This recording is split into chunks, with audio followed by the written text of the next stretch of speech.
Y bueno, pues vamos a comenzar. Les voy a compartir mi pantalla. Están ahí viendo mi pantalla, ¿verdad? Sí, sí se alcanza a ver. Ok. Bueno, pues vamos a comenzar entonces esta primera parte de nuestra sesión de capacitación. Y antes de comenzar a hablarles sobre algunas recomendaciones, algunos tips, algunas sugerencias en el ámbito de la didáctica, de la educación a distancia, nos pareció importante comentar algunos conceptos, que ustedes tuvieran claridad sobre algunos conceptos, algunos referentes teóricos que les permitan comprender de qué trata la educación a distancia o en qué consiste.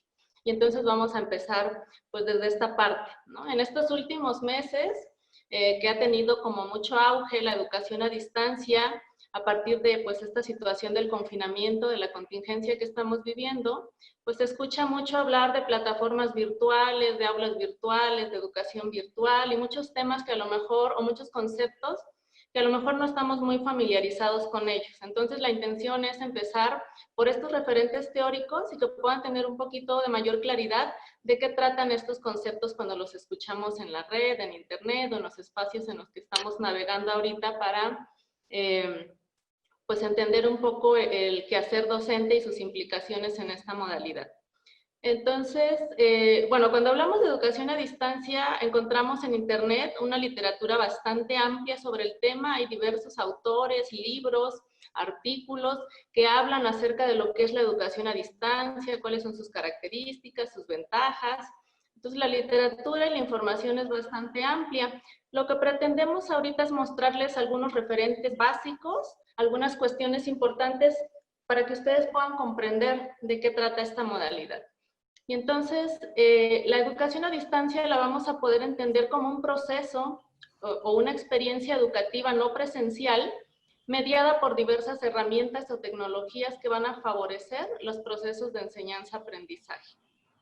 Esta educación a distancia la podemos nosotros hacer a través de una plataforma tecnológica o podemos hacer educación a distancia, por ejemplo, incluso a través de correo electrónico, a través de WhatsApp, a través de algún recurso tecnológico o recurso digital que nos permita tener esa interacción con los estudiantes. La educación a distancia va a tener también la posibilidad de ser asincrónica o sincrónica, ¿no? De tener procesos de comunicación e interacción por estas dos vías.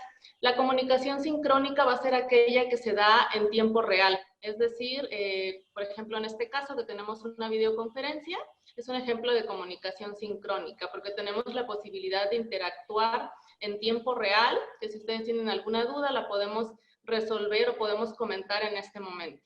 Pero también podemos hacer educación a distancia a través de medios asincrónicos, es decir, medios de comunicación que nos permitan una comunicación, una interacción en tiempo diferido, sin que necesariamente estemos conectados al mismo tiempo. Ejemplos de comunicación asincrónica son, puede ser el correo electrónico, ¿no? Puede ser un foro de discusión, a lo mejor un foro para dudas. Yo dejo ahí algún comentario, pero no necesariamente los estudiantes están conectados o están respondiendo al mismo tiempo. Entonces, cualquier experiencia educativa que nos permita a nosotros hacer interacción prescindiendo de esta relación cara a cara, podemos englobarla dentro de estas posibilidades de educación a distancia. Ahorita que estamos viviendo esta situación de la pandemia y que estamos utilizando a lo mejor recursos a distancia, pero que más adelante quizás cuando ya empiece a mejorar la situación y podamos combinar a lo mejor algunas clases presenciales con educación a distancia, le pudiéramos llamar educación mixta, o se llama educación mixta, o e-learning, o aprendizaje combinado. Si hablamos únicamente de procesos específicamente con interacción a distancia, bueno, hay una amplia, podemos denominar la educación virtual, educación en línea, a través de una plataforma tecnológica. Pero una particularidad muy importante es que la educación a distancia debe ser un proceso cuidadosamente planificado. Si bien es cierto que en la educación presencial nosotros también planeamos nuestras clases, planificamos, organizamos nuestras actividades docentes, en la educación a distancia este proceso de planificación tiene que ser mucho más cuidadoso y tiene que ser una condición o una característica importante de esta modalidad. ¿Por qué? Porque nosotros en una clase presencial a lo mejor planeamos una clase, pero por alguna situación no se dan las condiciones como nosotros las planeamos y al momento podemos hacer a lo mejor una adaptación, un ajuste, una improvisación, incluso de alguna estrategia que no teníamos prevista, de algún recurso didáctico. Y es válido hacerlo, ¿no? Es como algo cotidiano. Sin embargo, en la educación a distancia, el proceso tiene que ser planificado porque nosotros no podemos organizar un aula virtual o una plataforma y ya una vez que esté en funcionamiento, estar modificando actividades, estar modificando recursos didácticos. ¿Por qué no es recomendable hacerlo? Porque podemos generarle confusión al estudiante y porque denota un sentido como de que no hubo un trabajo previo de planificación. Entonces es importante en la educación a distancia planificar nuestros procesos didácticos. Otro concepto que es también importante que ustedes tomen en consideración es el referente a los entornos virtuales de aprendizaje y los ambientes virtuales de aprendizaje. Si bien hay autores o hay literatura que los manejan como si fueran sinónimos, estos dos conceptos, entornos y ambientes virtuales, tienen una característica que los diferencia. Los entornos virtuales los vamos a entender como un espacio educativo alojado en la web que va a estar conformado por un conjunto de herramientas informáticas para propiciar la interacción o el diálogo didáctico entre el docente y sus estudiantes. Entonces, el entorno virtual va a ser como ese espacio tecnológico, ese espacio físico, digital, que nosotros vamos a preparar para impartir nuestras clases a distancia. Mientras que los ambientes virtuales van a ser como ese clima que nosotros vamos a generar en esa interacción que se va a producir en esa relación pedagógica, ¿no? Es decir, el entorno virtual va a ser entonces el espacio tecnológico y el ambiente virtual lo vamos a construir en la medida en que dialogamos, que interactuamos, que mantenemos comunicación y seguimiento con nuestros estudiantes. Este ambiente virtual se define a partir de las normas, los roles, las actividades que nosotros dejamos en el aula, ¿no? Las actividades que nos permiten interactuar y generar estos procesos de diálogo con los estudiantes. Otro concepto a destacar es el de aula virtual.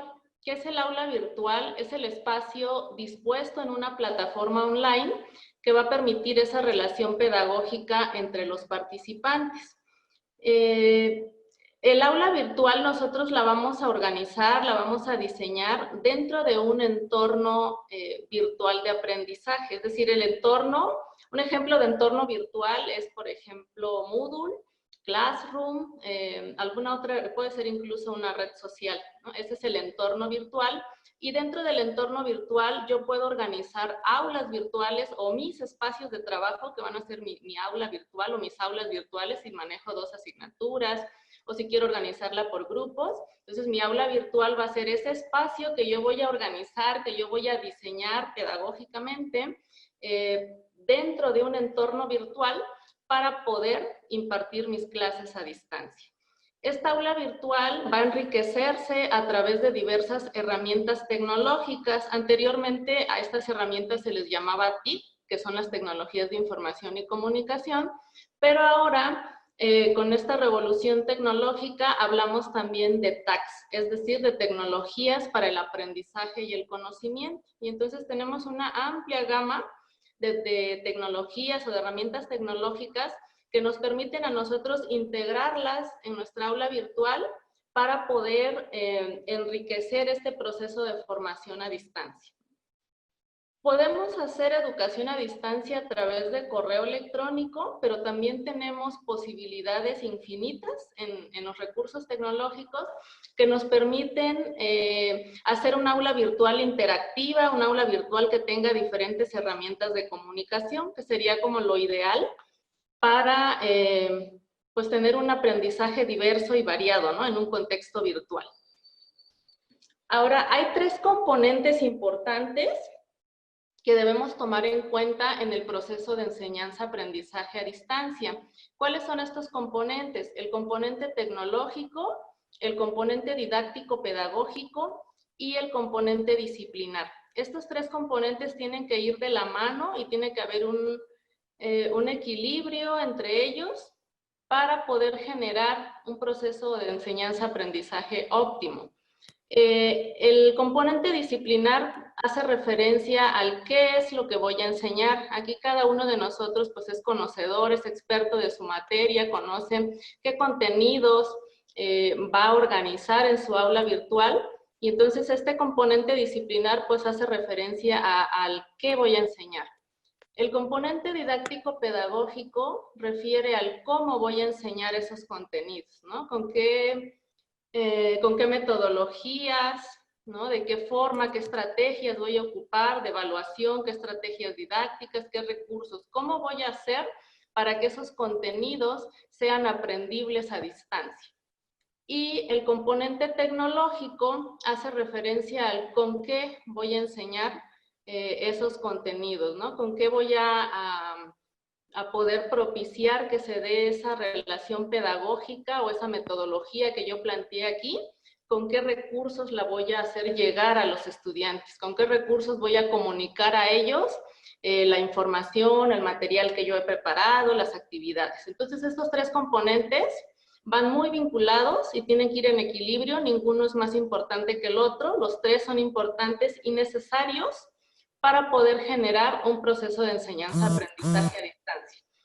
Si yo doy más prioridad a alguno de ellos, si yo doy más prioridad a lo mejor a la parte disciplinar o a la parte didáctico-pedagógica o a la parte tecnológica y me olvido de los otros dos componentes, pues puede que no se logren los objetivos o los aprendizajes que yo estoy planteando para mi materia. Ahora, ¿cuáles son los elementos didácticos básicos del proceso de aprendizaje? Aquí hablo del proceso de aprendizaje en general, independientemente de la modalidad educativa. Tanto en educación presencial como en educación virtual, estos elementos son importantes y necesarios. ¿Cuáles son? Los objetivos, competencias, propósitos, dependiendo de cómo esté establecido nuestro programa de estudios, los contenidos, las actividades, los recursos didácticos y los recursos, estrategias, instrumentos de evaluación. Estos elementos, estos 5 elementos, necesariamente tienen que estar presentes en mi aula virtual. Yo como maestro decido cómo los organizo, cómo los integro en mi aula, pero tienen que estar presentes y tienen que estar visibles para el estudiante o él los tiene que poder identificar fácilmente porque son elementos necesarios para una metodología adecuada en la educación virtual. A manera de recordatorio, me parece importante también esta lámina que hace referencia a las metodologías didácticas. Hay diversas metodologías de enseñanza-aprendizaje o metodologías para facilitar el aprendizaje. Seguramente ya conocen muchas de ellas o habrán escuchado de ellas.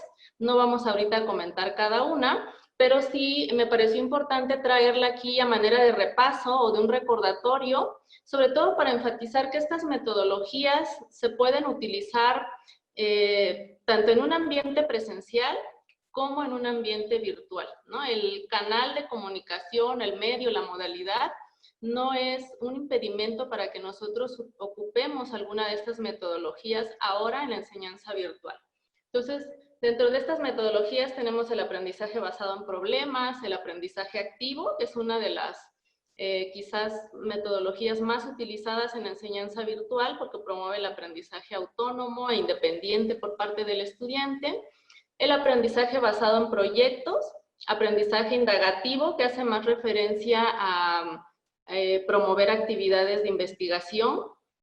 Este aprendizaje basado en juegos también es una tendencia ahorita muy importante en la educación, ¿no? Lo que llamamos como ludificación o gamificación del aprendizaje, es decir, incorporar el juego como una herramienta didáctica, ¿no? Y que el juego lo podemos utilizar a través de herramientas tecnológicas que nos permiten ahorita realizar o diseñar diversas actividades como crucigramas, sopas de letras, videojuegos incluso adaptados a la educación, entre otras posibilidades.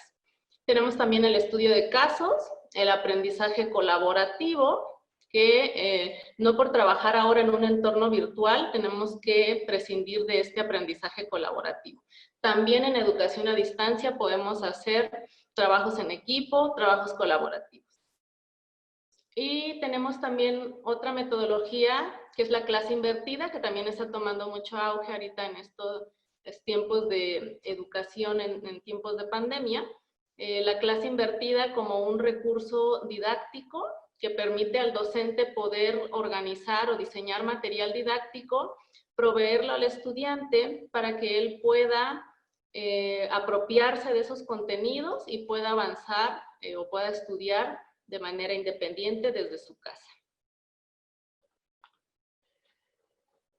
Y bueno, seguramente esta pregunta se la habrán hecho, la habrán estado haciendo en estos meses que llevamos trabajando a distancia. ¿Cómo adaptar mis clases a la modalidad virtual? Yo tengo un programa de asignatura presencial, imparto clases en una modalidad presencial y ahora ¿cómo adapto mis clases a la modalidad virtual? Bueno, hay algunos elementos importantes que hay que considerar para poder hacer ese proceso de adaptación. En primer lugar, es importante concebirlo o entenderlo así, como un proceso de adaptación. Cuando nosotros impartimos educación virtual, desde un inicio, desde el diseño curricular, desde el diseño del plan de estudios, nosotros lo pensamos, lo estructuramos, lo planeamos para una modalidad virtual. En el caso de la mayoría de nosotros que estamos conectados a esta sesión, la mayoría trabaja en un ambiente presencial y ahora tenemos que hacer una adaptación de nuestras clases para poder continuar con la formación de los estudiantes ahora en modalidad a distancia. Entonces, ¿qué tenemos que hacer? Hay 4 elementos que yo ubico como importantes para poder realizar ese proceso de transición o de adaptación. El primero de ellos es adecuar y organizar los contenidos didácticos. Más adelante les voy a ir explicando cada uno de estos conceptos. El segundo es establecer un programa o una calendarización, que es una parte también muy importante, ¿no? El tiempo, la organización del tiempo. Adecuar estrategias y recursos didácticos y seguimiento, evaluación y realimentación del aprendizaje. Esos 4 elementos es necesario que los repensemos, que los adaptemos ahora a nuestro entorno virtual. Y si ustedes notan, esos 4 elementos se integran a través de un proceso de planeación didáctica. ¿No? Nosotros necesariamente tenemos que planear, que hacer estos ajustes, pero hacerlos de manera planificada. En la modalidad virtual a esta planeación didáctica le llamamos diseño instruccional, que tiene que ver también con cómo voy a hacer para que los estudiantes puedan recibir esa información, qué instrucciones va a tener esa información para que pueda ser clara para ellos y puedan aprender desde sus casas, ¿no? de manera independiente. Y después que yo hice ese proceso de planeación didáctica con base en estos 4 elementos, tengo que seleccionar las herramientas tecnológicas que me van a permitir a mí poder impartir mis clases a distancia. ¿Cuáles van a ser las mejores herramientas tecnológicas? En estos momentos, las que yo maneje, las que yo conozca, las que me permitan a mí facilitar ese canal de comunicación con los estudiantes. Aquí cada uno de ustedes decide cuáles son las mejores herramientas tecnológicas dependiendo de lo que ustedes estén planeando para sus clases. Bueno, con respecto al primer punto, que es la adecuación de los contenidos, aquí básicamente se trata de que ustedes puedan reflexionar o puedan pensar, definir qué es lo que puedo mantener de mi programa de asignatura, de mi temario, qué es lo que debo de adaptar y qué es lo que puedo incluso quitar o eliminar de mi programa de estudios porque a lo mejor no nos da tiempo terminar nuestro programa de estudios así como está, como lo teníamos estructurado para un programa presencial, ahora impartirlo en modalidad virtual. Entonces, necesariamente tenemos que hacer un proceso de adecuación de contenidos. ¿Qué vamos a tomar en cuenta para ese proceso de adecuación? Primeramente, las características de nuestros estudiantes y de la asignatura. La mayoría de nosotros tiene la ventaja de que conoce a sus estudiantes, sabe más o menos cuáles son sus estilos de aprendizaje, qué les funciona mejor en el aprendizaje, qué les gusta o qué les motiva más para aprender. Entonces tenemos que tomar en cuenta esas características de nuestros alumnos. Tenemos que tomar en cuenta también las características de la asignatura. Mi materia es más teórica, es más práctica, los contenidos son complejos, son varios contenidos. Bueno, todo eso tengo que tomar en cuenta para hacer mi proceso de adecuación. Y algo muy importante es priorizar los objetivos de aprendizaje.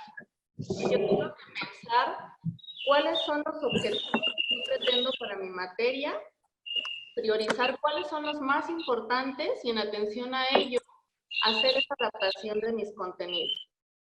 A lo mejor yo selecciono, priorizo algunos objetivos en atención a que esta materia va a tener continuidad en un siguiente semestre o a que a lo mejor esta materia incide en el perfil de egreso, en algún campo disciplinar, no sé, depende aquí también del nivel educativo que ustedes impartan, pero tienen que priorizar los objetivos. ¿Cuáles son los objetivos que ustedes quieren alcanzar en su materia? Es importante también que ustedes puedan identificar qué contenidos requieren apoyo directo de ustedes como docentes para la explicación de los temas y cuáles se pueden abordar mediante estudio independiente, ¿no? Que ustedes digan, por ejemplo, para este contenido es muy necesario que yo pueda hacer a lo mejor una clase virtual para explicarles ahí el tema, explicarles de qué trata, o estos contenidos pueden ellos, con algún material didáctico que yo les provea, estudiarlo y asimilarlo por cuenta propia, ¿no? Entonces, también ustedes tienen ahí que identificar cuáles contenidos los ubicarían en cada situación.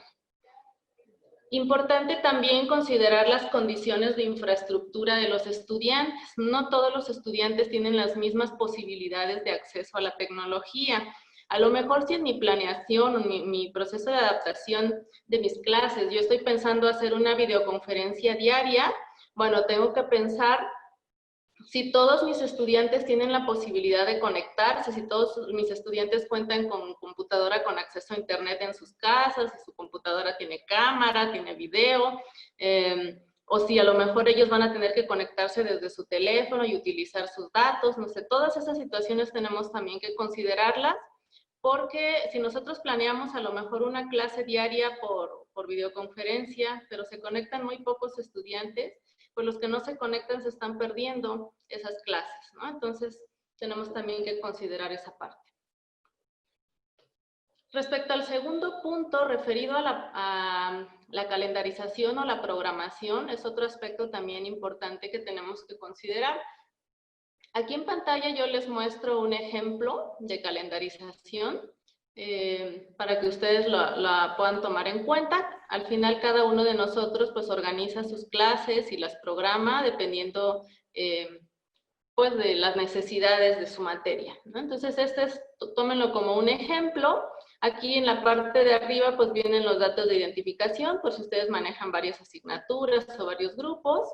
En esta primera columna, ustedes pueden organizar su contenido temático, ya que lo han adecuado, ya que han seleccionado su contenido temático. Lo pueden organizar por temas, por bloques, por unidades, por ejes, como ustedes lo manejen. Y aquí van ustedes desglosando las actividades que van a realizar por cada tema. Estas actividades las pueden nombrar así, como actividades, tareas, incluso hay quienes las llaman, por ejemplo, retos, desafíos. Aquí cada uno de ustedes decide cómo organiza sus actividades. Y todo esto que ustedes plasmen acá tendría que verse reflejado en su aula virtual. Si es que ustedes utilizan un aula virtual, tendrían que organizar ahí esas actividades por temas. Y esta otra parte también es importante, ¿no? Ustedes, dependiendo del periodo que tengan, a lo mejor para cierre de semestre, cómo van a dosificar los contenidos de esas actividades, ¿no? A lo mejor lo trabajan por semana, bueno, este es un ejemplo por semana, que es como a lo mejor lo más recomendable para no saturar al estudiante de tantas actividades, porque tenemos que considerar también que nuestra materia a lo mejor no es la única que ellos están cursando a distancia, ¿no? A lo mejor cursan otras 4 o 5 materias, Y entonces lo recomendable sería a lo mejor pensar en 1 o máximo 2 actividades por semana.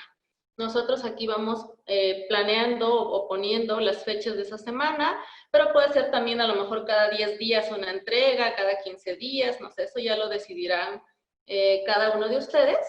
Pero sí es importante calendarizar esto. Este calendario nos sirve a nosotros para llevar el seguimiento de las tareas que tienen que realizar, pero también les es útil a los alumnos, y nosotros publicamos ese calendario en el aula virtual, les es útil también para su propio seguimiento académico, ¿no? Para que sepan qué tareas tienen que ir realizando. Y bueno, en relación a las actividades de aprendizaje, algunos aspectos a considerar por ejemplo, que ustedes planteen o propongan, piensen actividades variadas, actividades motivantes y que no sean excesivas. Actividades variadas, por ejemplo, si nosotros para cada tema dejamos un resumen o dejamos que hagan un cuestionario, a lo mejor puede llegar a ser tedioso para ellos todo el tiempo estar trabajando con la misma actividad. Entonces, la recomendación es variar las actividades. Aquí tenemos que echar un poco mano de nuestra creatividad pedagógica, nuestra creatividad docente. El hecho de trabajar ahora en un entorno virtual no limita a que podamos hacer casi las mismas actividades que nosotros planteamos para un entorno presencial. Actividades motivantes, es decir, actividades que involucren al alumno de manera activa, que él pueda pensar, proponer. Aquí podemos echar mano, por ejemplo, de esas metodologías que les mostraba yo hace un momento, ¿no? Puede ser aprendizaje activo, aprendizaje a través de juegos, aprendizajes basados en proyectos, en investigaciones, etcétera, ¿no? Entonces, diversificar nuestras actividades, pero tampoco excedernos en lo que nosotros le estamos pidiendo al alumno. ¿Por qué? Porque después de que el alumno entrega sus tareas, nosotros tenemos la función de evaluar. Entonces, también tenemos que considerar esa parte. Si nosotros tenemos, por ejemplo, 3 grupos de 50 alumnos y dejamos a lo mejor 3 tareas por semana, imagínense, a la semana de un solo grupo ya tendríamos 150 tareas para calificar, ¿no? Entonces, tenemos también que mediar la cantidad de tareas que nosotros dejamos. Proponer actividades individuales y colaborativas. Si bien en estos tiempos de contingencia los estudiantes aprenden en su casa de manera individual, bueno, también tenemos herramientas tecnológicas para poder hacer actividades en equipo o actividades colaborativas. Entonces, no dejarlas a un lado, no dejar a un lado esta posibilidad de hacer actividades colaborativas a distancia.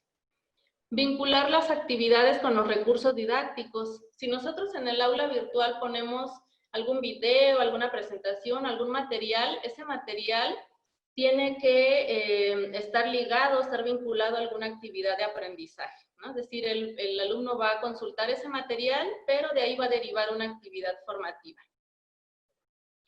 Otra recomendación muy importante también en la modalidad de distancia es integrar orientaciones claras e instrucciones precisas en las tareas que van a realizar los estudiantes.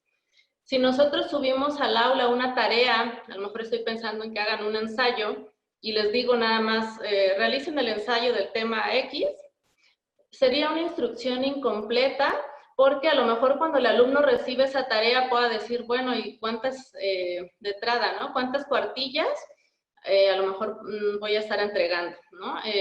Lo voy a hacer en la libreta, lo voy a hacer en computadora, qué puntos, qué aspectos tiene que tener mi ensayo. Entonces, nosotros como docentes tenemos que integrar de manera muy clara las instrucciones de ese producto que nosotros esperamos que realicen nuestros estudiantes.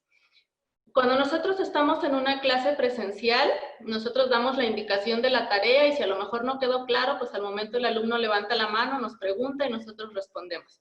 Pero ahorita en un entorno virtual no tenemos esa posibilidad de comunicación tan inmediata, entonces es importante clarificar muy bien las instrucciones de nuestras tareas, ¿no? Para que no quede duda de lo que van a realizar. Y con respecto a los recursos didácticos, también queremos proporcionarles algunas orientaciones generales. ¿Cuáles van a ser los recursos didácticos? Bueno, todos aquellos recursos que nosotros podemos ocupar, de los cuales podemos echar mano para poder promover el aprendizaje de nuestros estudiantes. Estos recursos didácticos queda a consideración de nosotros como docentes. Si nosotros queremos diseñar nuestros propios recursos didácticos, y yo cuento con las posibilidades para diseñar a lo mejor mis presentaciones, mis videos, para hacer algún audio, algún podcast explicando algún tema, o puedo utilizar recursos existentes en la red, ¿no? Esto queda ya como consideración de cada uno de nosotros, pero que tenemos que tomar en cuenta en la selección de estos recursos didácticos. Primero, cuidar la pertinencia de los materiales. Que estos materiales, por ejemplo, si yo los selecciono de internet, si yo los busco en la red, que sean materiales que proporcionen información clara, información concreta sobre el tema. Aquí no es tan recomendable, por ejemplo, subir un libro completo, algún material muy extenso. ¿Por qué? Porque el estudiante tiene que concentrarse en el contenido que va a abordar. Si nosotros subimos a lo mejor un material con demasiada información, el estudiante puede perderse entre tanta información y no centrarse en el objetivo de ese contenido. Entonces tenemos que cuidar esa pertinencia del material, considerar también diversos formatos de presentación. Así como se recomienda diversificar las actividades de aprendizaje, también en nuestra aula virtual tendríamos que considerar diversos formatos de presentación, ¿no? Materiales en audio, materiales en video, multimedia, textos, ¿no? A lo mejor enlaces a páginas web, blogs, una diversidad de posibilidades que nos ofrece ahorita Internet.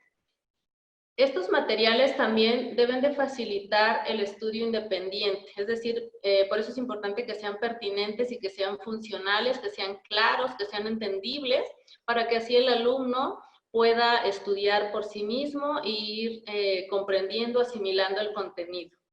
En lo posible también cuidar que estos materiales sean pues motivantes para el alumno, ¿no? Visualmente motivantes para él. También es importante considerar la extensión y la duración de estos materiales. Si es a lo mejor un archivo de texto, la sugerencia es que no rebase 15 cuartillas o 15 páginas, ¿no? Aquí depende también del nivel educativo. Si estamos trabajando en posgrado, pues a lo mejor es válido un documento más extenso. Pero si trabajamos en bachillerato, por ejemplo, un documento de más de 15 páginas, los estudiantes no lo leen o pierden interés en estar leyendo un material tan extenso. Si es un video, la recomendación es entre 5 a lo mucho 8 o 10 minutos. No de más duración, porque también pierden la concentración en la revisión de ese material. Bueno, esto ya les había comentado, aprovechar todos los recursos existentes en la web. Ahorita, por la situación de la contingencia de esta pandemia, diversas instituciones educativas han abierto sus recursos, sus canales de información, sus repositorios, bibliotecas virtuales y demás, de donde nosotros podemos utilizar para enriquecer estos recursos didácticos en nuestra asignatura, ¿no? Entonces tenemos que dedicar un tiempo para buscar estos recursos, para seleccionar los más idóneos, los más pertinentes y poder utilizarlos con nuestros estudiantes. Importante también descargar o compartir información de páginas o servidores reconocidos, ¿no? Como les comentaba ahorita, muchísimas universidades, bibliotecas han abierto sus recursos de manera gratuita, de manera accesible. Entonces, procurar utilizar páginas o servidores reconocidos, ¿no? Evitemos compartir información, por ejemplo, de sitios ahora sí que de dudosa, que no tengan un fundamento académico, un sustento académico, ¿no? Por ejemplo, materiales que estén en Wikipedia, que estén en el Rincón del Vago y ese tipo de páginas. Otra cuestión también importante que tenemos que considerar es el tamaño o el peso de nuestros archivos. Si nosotros subimos a lo mejor un libro digital o nuestro libro de texto que manejábamos de manera impresa, lo escaneamos y lo subimos de manera digital, tenemos que cuidar el peso de estos archivos porque los estudiantes que no tengan una buena conectividad, a lo mejor les va a costar descargar y visualizar el documento, ¿no? O les va a consumir sus datos, a lo mejor el estar, no sé, descargando el documento, el video, lo que les mandemos. Entonces, es importante cuidar el tamaño de los archivos. Hay aplicaciones también que ya nos permiten extraer las páginas nada más que vamos a ocupar de un documento grande para poder compartirlo y que ese archivo no sea tan pesado para su descarga. Y evitar también el uso de archivos con un formato poco común, ¿no? Por lo regular se recomienda utilizar la paquetería de Office o algunas aplicaciones de software libre, pero que puedan ser fácilmente visualizadas en cualquier computadora, ¿no? Si nosotros de pronto utilizamos algún formato poco común, a lo mejor indicarle al estudiante el enlace o la aplicación para poder descargar y ver ese archivo. Y bueno, respecto al último punto, referido al seguimiento, evaluación y realimentación, esta parte también es muy importante que nosotros la tomemos en cuenta en nuestro trabajo ahora en ambientes virtuales. Por una parte, el seguimiento. ¿A qué me refiero con el seguimiento? Que nosotros tenemos que establecer o planear también esta parte de la atención a dudas, ¿no? Porque la orientación académica que nosotros brindamos como parte de nuestras funciones docentes es muy importante en la formación del alumno. No porque ahora no estemos en la clase presencial vamos a dejar de hacer esta parte, la vamos a seguir haciendo, pero ahora a través de otros canales, de otras formas de comunicación con ellos. Entonces, el seguimiento es importante para que nosotros realicemos un monitoreo constante, estemos detectando si a lo mejor algún alumno tiene problemas para comprender algún contenido, tiene algunas dudas sobre el material que está leyendo, sobre las tareas que va a realizar. Tenemos que establecer canales de comunicación entonces alternos. A lo mejor yo para organizar mis clases a distancia estoy utilizando una plataforma como Classroom. Ahí subo mis contenidos, subo mis tareas, organizo mis materiales y mis actividades, pero puedo organizar un canal de comunicación alterno. A lo mejor hago un grupo de WhatsApp o en alguna red social en donde tenga yo a mis estudiantes, puedo establecer un canal de comunicación alterno para estar atendiendo o estar dando seguimiento más puntual a las dudas que ellos pudieran tener.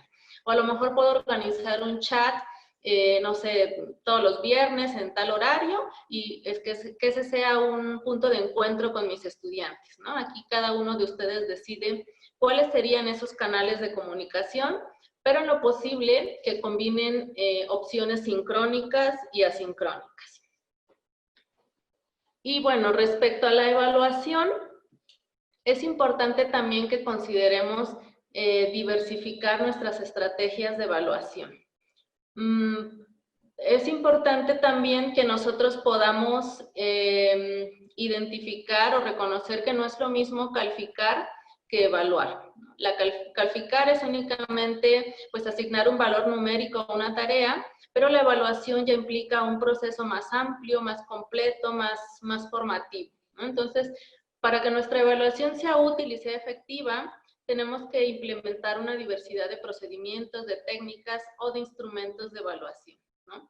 Tenemos que considerar o podemos considerar en nuestra aula virtual los diferentes momentos de la evaluación diagnóstica, formativa, sumativa, ¿no? Podemos aplicar exámenes en línea, podemos apostar también por la evaluación formativa, ¿no? A lo mejor prescindimos de estas pruebas objetivas, de esos exámenes que están como más un poco orientados a la evaluación tradicional y ahora en un entorno virtual podemos utilizar o apoyarnos de la evaluación formativa a través de las diferentes actividades que nuestros estudiantes vayan a ir haciendo, ¿no? Como parte de esta evaluación, es importante también considerar la realimentación, no olvidarnos de esta parte. Es decir, no solamente asignar un 8, un 9, un 10 a una tarea, sino también brindar esta realimentación ahora por escrito al alumno, ¿no? Si antes revisábamos tareas y llegábamos a la clase presencial y les decíamos a los alumnos que estuvo bien, que estuvo mal, que observé en sus tareas, bueno, ahora lo vamos a seguir haciendo, pero de manera escrita, ¿no? La realimentación va a ser entonces fundamental. ¿Cuáles son algunas cualidades de esta realimentación que yo le voy a proporcionar al estudiante? Bueno, tiene que ser adecuada, tiene que ser precisa, tiene que ser propositiva, respetuosa y pronta.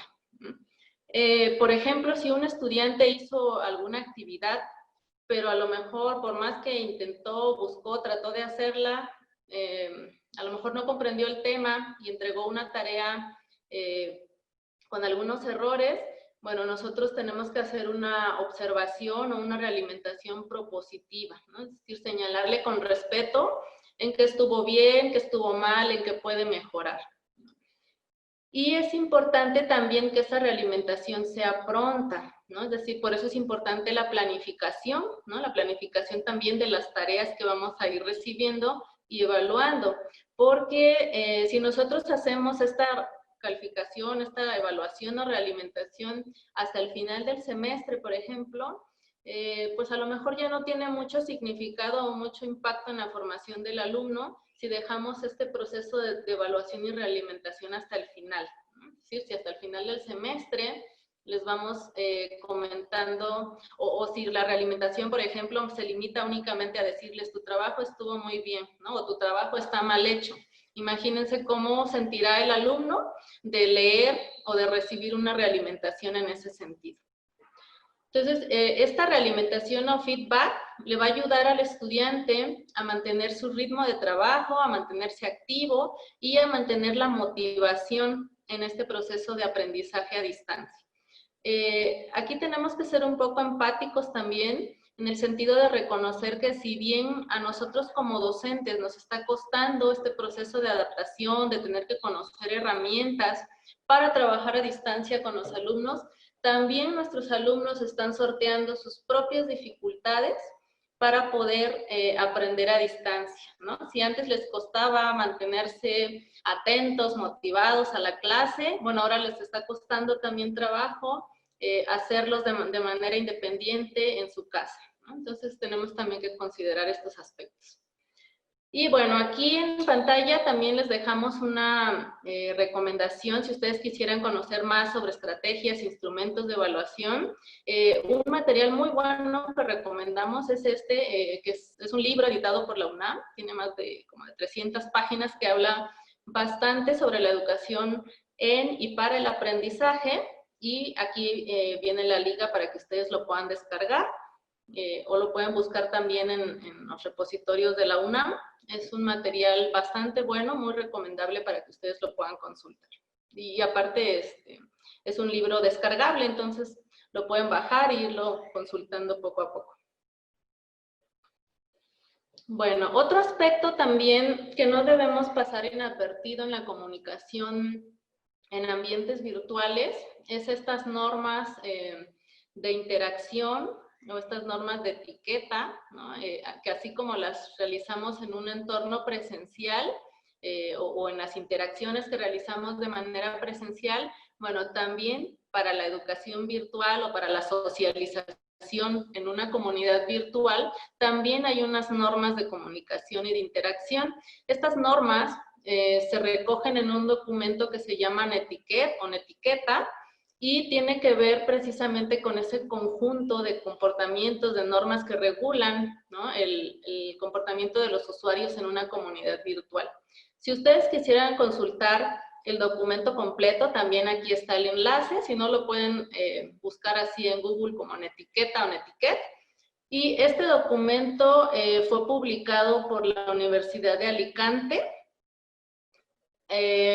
Tuvo una actualización en el año 2017 y incorpora, por ejemplo, normas para hacer uso de los foros, normas para hacer uso del chat, ¿no? Cómo debo yo comportarme en un foro, en un chat, en una videollamada. Y en esta reciente actualización que hicieron, incorporan también en las redes sociales. Entonces tiene una serie de consejos, tips y recomendaciones muy interesantes para considerar en los ambientes virtuales. Pero aquí en esta sesión les quiero compartir al menos 4 de estas normas de Netiquet que me parecen a mí muy relevantes que tenemos que considerar. La primera de ellas es utilizar expresiones cordiales. Esto a lo mejor parece obvio, pero a veces lo olvidamos en la comunicación escrita.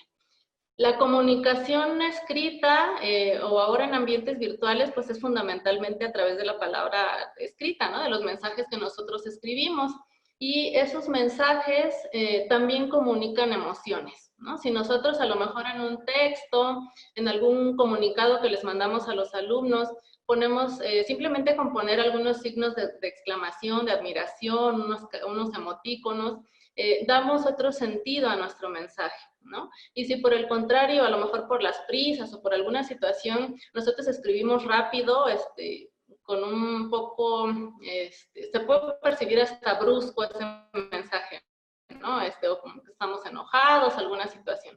Entonces, la palabra escrita también comunica emociones y es importante aprender a escribir de manera cordial, de manera amena, ¿no? De manera, pues que los estudiantes sientan también esa motivación, ese entusiasmo a lo mejor a la hora de leer nuestros mensajes. Importante también emplear un formato adecuado de escritura en todo, tanto en los materiales didácticos que diseñemos, como en los mensajes que pongamos en el aula virtual, los avisos o lo que vayamos a comunicarle a los estudiantes. Es importante emplear un formato adecuado de escritura, es decir, no letra muy pequeña, porque a lo mejor no les va a costar leerlo, o evitemos utilizar ciertos colores que a lo mejor visualmente pues no se ven bien, no se pueden leer bien. Cuidar también, por ejemplo, desde la alineación de los párrafos, no sé, detalles como de ese tipo que son importantes en un ambiente virtual. Otra cuestión, otra recomendación que hacen estas normas de Netiquet es utilizar un vocabulario claro y preciso, ¿no? Es decir, no un texto muy extenso que me pierda yo tratando de entender cuál es la palabra clave o central o la idea central que me quieren comunicar. Entonces, que sea un vocabulario preciso, concreto.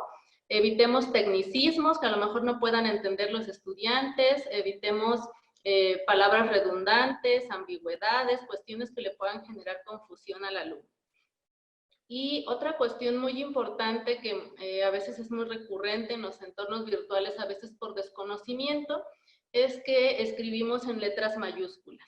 Cuando nosotros escribimos un texto, un aviso, utilizando únicamente letras mayúsculas, aparte de que dificulta leer un texto en letras mayúsculas, estas normas de Netiquet nos dicen que cuando escribimos de esa forma es como si estuviéramos enojados o si estuviéramos gritándole a la otra persona, ¿no? Entonces, evitemos utilizar letras mayúsculas, integremos mayúsculas, minúsculas en nuestros textos.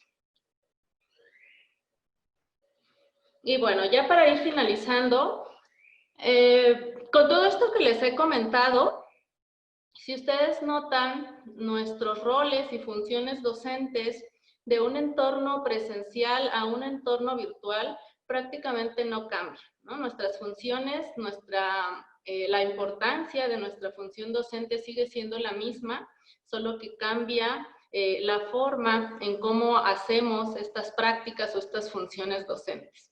Pero de todo esto que les he compartido hasta ahorita, se pueden resumir esas actividades que nosotros tenemos que hacer, esas adecuaciones en estos roles que tenemos en pantalla, ¿no? Vamos a realizar o vamos a seguir realizando nuestros roles organizativos que tienen que ver con planificación, organización. Vamos a hacer nuestros roles académicos que tienen que ver con el diseño de actividades, el diseño de recursos didácticos, el diseño de estrategias didácticas, de estrategias de evaluación, y también vamos a seguir desempeñando, quizás de una manera especialmente muy importante, nuestros roles afectivos, ¿no? ¿En qué sentido? En el sentido de dar interacción o de generar interacción con los alumnos y acompañamiento, ¿no? El acompañamiento, así como lo brindábamos en la clase presencial, ahora lo haremos a través de herramientas virtuales, pero sigue siendo muy importante, ¿no? Nuestra figura, entonces, es importante, ya sea en un ambiente presencial o en un ambiente virtual. Y algunas recomendaciones para concluir esta primera parte. La primera de ellas es tomar en cuenta las medidas de seguridad en el entorno digital, ¿no? Ahora que vamos a estar trabajando a lo mejor con aulas virtuales, por correo electrónico, con plataformas, tenemos que cuidar o que considerar, que indagar acerca de las medidas de seguridad en el entorno digital, ¿no? Estas medidas que tienen que ver con el uso seguro de nuestros dispositivos, ¿no? Si ocupamos computadora, tablet, el teléfono, bueno, tenemos que tener mecanismos de protección de nuestros dispositivos, mínimo un antivirus actualizado, Tenemos que cuidar nuestros datos personales y los datos personales de nuestros estudiantes, ¿no? Si a lo mejor nosotros recabamos, no sé, nombres, teléfonos, algún otro dato personal, bueno, cuidar esos datos personales, ¿no? En la red, pues la información, hay una vulneración de nuestros datos, de nuestra información, entonces tenemos que ser cuidadosos de evitar cualquier tipo de riesgo para nosotros y para nuestros estudiantes. La seguridad en el entorno digital también tiene que ver con el respaldo de información. Nosotros tenemos que tener nuestra información respaldada por cualquier situación, en algún dispositivo extraíble, en algún almacenamiento en la nube, pero tener estos respaldos de información, ¿no? Evitar, por ejemplo, compartir enlaces de sitios riesgosos, de sitios desconocidos que pudieran afectar de alguna forma la seguridad de nuestros estudiantes. Evitar también el exceso de clases impartidas por videoconferencia. Bueno, esto ya les había comentado, porque no todos tienen las mismas posibilidades de conectividad. Entonces, si bien es una estrategia importante para no perder esta comunicación con los estudiantes, no hacerlas también en exceso o de manera diaria, porque a lo mejor quienes no pueden conectarse, pues se pierden esta posibilidad de escuchar nuestras clases. Otra cuestión también que debemos considerar es que la docencia virtual no significa estar disponible a todas horas. Si bien la disposición del docente para brindar este acompañamiento es importante y es necesaria, como parte de esta planificación o de esta organización de nuestras actividades docentes, nosotros tenemos que considerar establecer canales de comunicación desde un inicio, dejar claros cuáles van a ser los canales o los medios de comunicación y cuáles van a ser los horarios, ¿no? Esto para que no llegue a ser abrumador el hecho de que, por ejemplo, nos estén llamando a lo mejor a medianoche o muy temprano o el domingo, no sé, o alguna situación así. Entonces es importante tener horarios, ¿no? Tener mecanismos alternos de comunicación a una plataforma, pero también manejar horarios. Y bueno, ya para finalizar, también reconocer que nuestra práctica docente es un trabajo inacabado, es un aprendizaje, todo el tiempo estamos aprendiendo y estamos en posibilidad de adaptar nuevas cosas, de diversificar nuestro trabajo docente. Entonces, pues hagamos que esta experiencia se enriquezca cada día con la práctica. Al término de esta experiencia, a lo mejor al término de este ciclo, podemos evaluar qué tanto funcionó eso que yo adecué, esas herramientas que yo utilicé, y lo que no funcionó a lo mejor bien, bueno, hacer las adaptaciones que yo considere necesarias, ¿no? Estar como en este ejercicio de autoevaluación, de mejora permanente, ¿no? Entonces, con esto cierro mi participación. Espero que estas recomendaciones pues les sean útiles para su trabajo docente ahora en una modalidad virtual. Y pues todo esto que les he compartido, considérenlo como eso, como sugerencias, recomendaciones. Ustedes tomen la información que les pueda ser útil y pues continúen con su práctica docente ahora en un entorno virtual, ¿no? Hagamos ese proceso de transición de la educación presencial ahora en un entorno virtual. Bueno, pues con esto cierro mi participación y dejaría yo el uso del micrófono a mi compañero, el maestro Carlos Valentín, para que pueda continuar con la presentación. Buenas tardes a todos. Mi nombre es Carlos Valentín. Soy encargado de soporte e innovación tecnológica del ENSECAD. En este momento les hablaré respecto a algunas de las herramientas tecnológicas que encontramos tanto dentro de plataformas virtuales como también herramientas externas que podemos utilizar en nuestros cursos, en nuestras actividades dentro de las aulas que vamos a ir implementando. Primero creo que es importante tener claro que las tecnologías son recursos que nos permiten mejorar e innovar, tanto en la educación como en muchas otras áreas y en nuestra vida diaria. Pero para poder hacer un uso adecuado de estas herramientas se requiere de contar habilidades y conocimientos. Es de esta forma que en la labor enseñanza-aprendizaje son los docentes quienes deberán desarrollar en conjunto con los estudiantes para hacer un buen uso de estas herramientas. Es muy importante el desarrollo de una planeación, ya como había comentado la maestra Pilar, es muy importante la planeación para poder desarrollar bien estas actividades y también de los contenidos que deseamos nosotros realizar, ¿no? Yo he dividido estas herramientas en 4 categorías.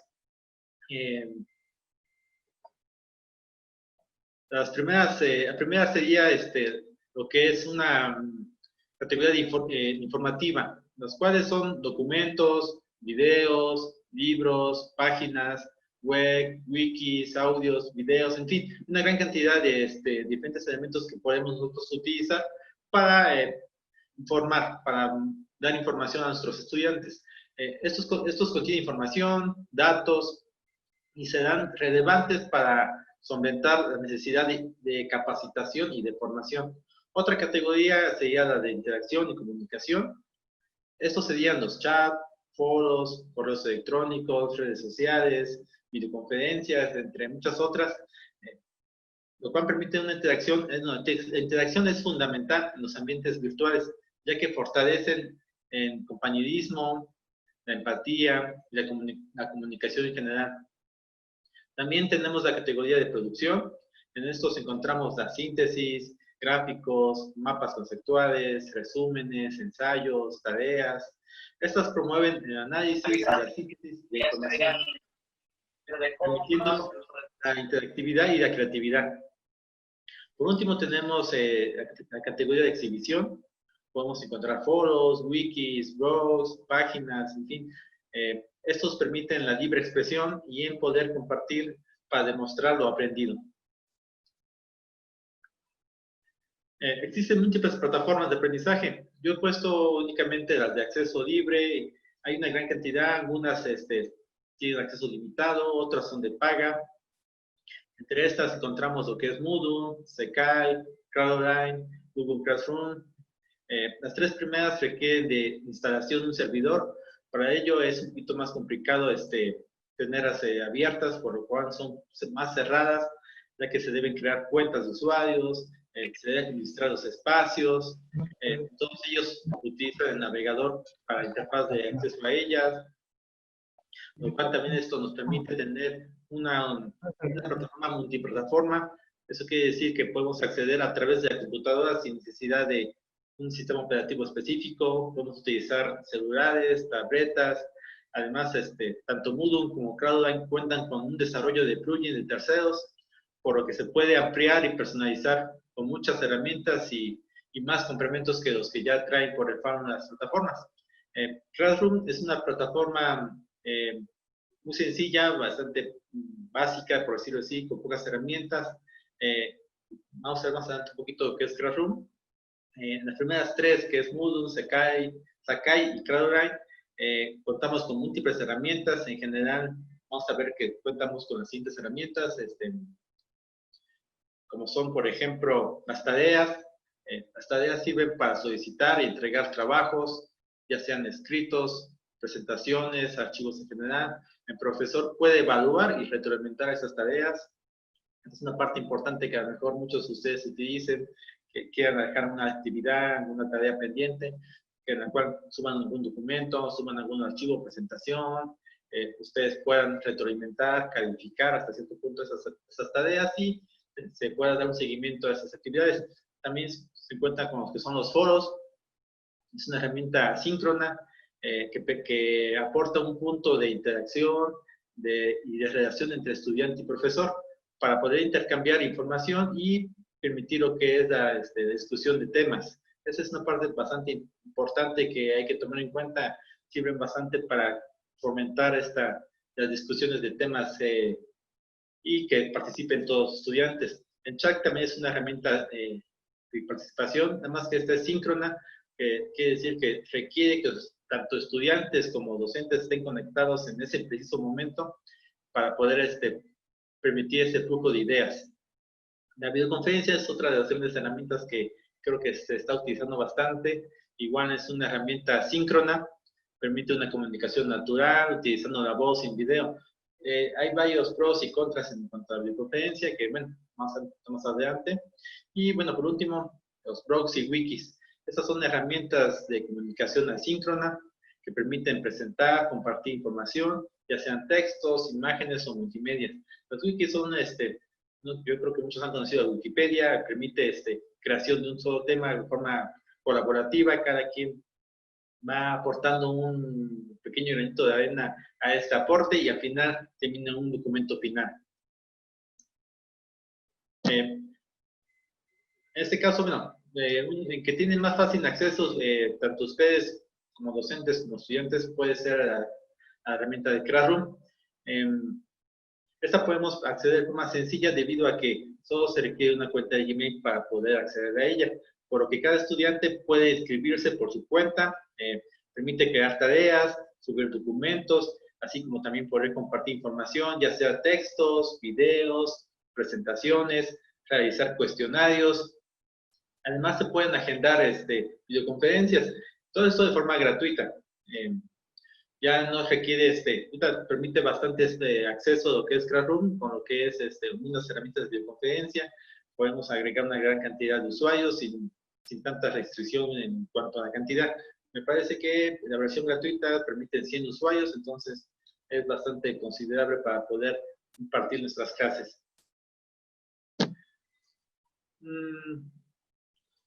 Bueno,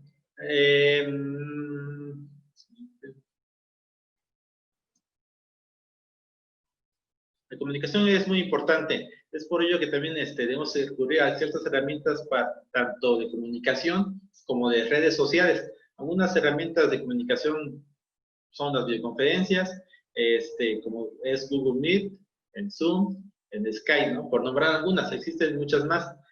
También para comunicación escrita podemos utilizar las redes sociales, como es Facebook, WhatsApp y Twitter.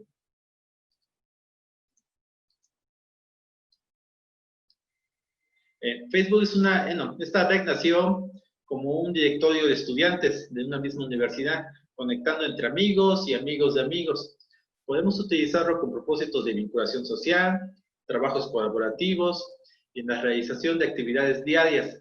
Nos permite crear una comunidad virtual, mejorando las actitudes y aliviando la sensación de soledad que se llega a percibir en estos ambientes virtuales.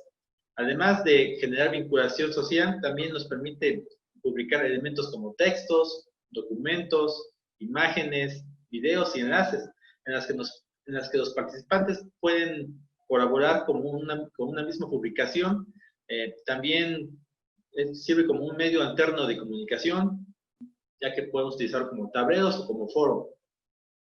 La plataforma puede ser utilizada por sí sola como una plataforma de aprendizaje, ya que cuenta con múltiples herramientas que permiten la comunicación, la presentación de actividades y elementos con un ritmo más acelerado, estimulante, divertido e interactivo para los estudiantes. Finalmente puede ser utilizado como un elemento para la tutoría, asesoría, también lo que es acercando al estudiante al docente.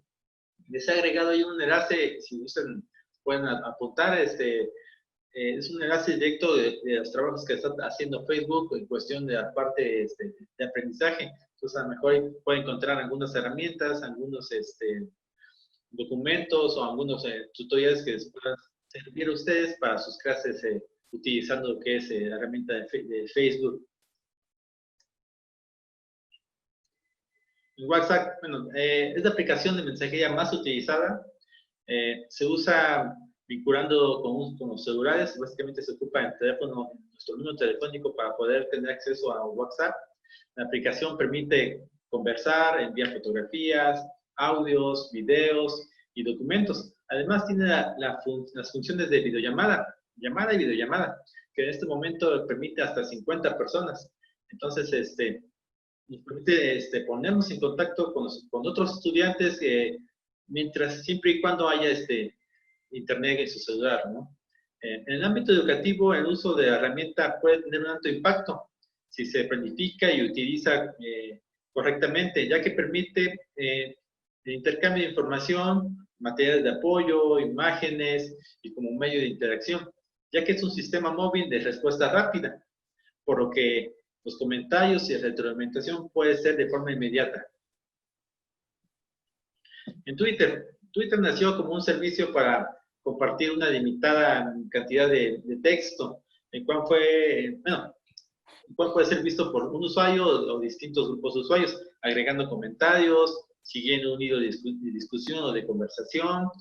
Primordialmente nació como una propuesta a los mensajes SMS de celular, pero este no se limitó hasta acá, sino que fue creciendo, fue agregando enlaces, se puede mandar imágenes, y algo muy interesante que agregó Twitter fue la función de CatTouch, o lo que es etiqueta, ¿no? En cual permite agrupar o categorizar las temáticas de los mensajes en forma de etiquetas. Esto puede ser utilizado para realizar tablones de discusiones, resúmenes, compartir texto o enlaces en general. En vez de enviar un correo electrónico en donde el estudiante debe acceder a su cuenta para revisarlo, ustedes pueden utilizar lo que es el Twitter para enviar esta información y de forma constante los alumnos pueden estar revisando algunas notas, algunos mensajes, avisos importantes, van a poder revisar de forma mucho más rápida e inmediata, ¿no? Una herramienta muy relevante, como había comentado, es las videoconferencias. Contamos con Zoom, Meet, Skype, por comentar algunas. Realmente hay bastantes. Las herramientas que anteriormente he comentado, WhatsApp también tiene para videoconferencias, Facebook también implementa la cuestión de videoconferencias. Entonces, realmente no son las únicas, hay muchísimas más. Estas son herramientas de uso gratuito. Existen versiones de paga en las cuales cuentan con mayor capacidad, pero bueno, debido a la situación actual de la pandemia, estas compañías han ampliado bastante sus servicios gratuitos, por lo que, por ejemplo, Zoom ya permite, creando cuentas, permite crear reuniones con mayor cantidad de usuarios. Meet, antes no se llamaba Meet, se llamaba Hangouts, lo ha actualizado, la versión Meet es la versión de paga, pero ahorita la está dando de forma gratuita. Skype también está permitiendo mayor acceso, de por sí tenía acceso libre, entonces están permitiendo mayor libertad en cuanto a sus cuentas gratuitas, ¿no? Sus ventajas son muchas, como es la de favorecer la comunicación entre los participantes, motivando la actividad estudiante para comunicarse entre ellos y con el docente. No solamente nosotros ocupamos las videoconferencias para las clases, también ellos pueden utilizar las videoconferencias para comunicarse en grupo, en pareja, ponerse de acuerdo, realizar algunas actividades grupales. Entonces, realmente va no solamente al uso que demos nosotros como docentes en clases, también es una forma de conectarse, que puedan conectarse ellos y puedan participar y puedan interactuar, ¿no? Se debe evitar, cuando estemos nosotros dando clases, se debe de evitar que se vuelva muy expositoria. Al contrario, hay que permitir que los estudiantes formen parte del diálogo. Los inconvenientes serían, pues básicamente, que es una herramienta síncrona, por lo tanto, se requiere tener un horario para poder establecer esta videoconferencia, y creo que el mayor de los problemas ha sido la cuestión de Internet, ¿no? Muchos alumnos no cuentan con lo que es el acceso a Internet en casa, tienen que realizar algunas recargas, rentas de algún servicio, entonces es bastante complicado. Aún así, hay quienes, a pesar de que tengan Internet, lo tienen muy lento, eso también dificulta mucho la comunicación. No es tan fácil. Entonces, por ejemplo, Zoom permite grabación de las videoconferencias. Una vez grabada, se puede subir para que ellos lo puedan descargar, lo puedan revisar, ¿no? Igual Meet, lo mismo, permite grabar lo que es la videoconferencia. Y en un futuro, pues bueno, los estudiantes que no tengan acceso en ese momento a Internet o al equipo, puedan descargar y al menos puedan revisar lo que se vio en el tema, ¿no? No podrán comunicarse en tiempo real, no podrán participar, pero al menos tendrán la información a la mano. Bueno,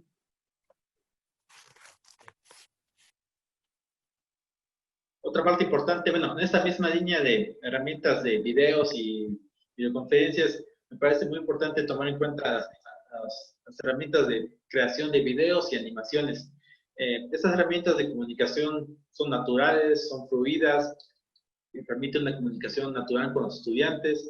Es cierto, requiere un mayor esfuerzo para su realización, pero lo que es más importante para el estudiante es que puedan analizar y sintetizar esta información. Esa es la parte más importante, no tanto que puedan hacer un video, una animación muy compleja. Lo importante realmente es la información que puedan recabar en estas herramientas. También mejora la creatividad, proporciona una gran cantidad de estímulos, hay que evitar saturarlos de información, ya que eso también puede provocar que se distraigan el objetivo principal, que es el tema, el aprendizaje.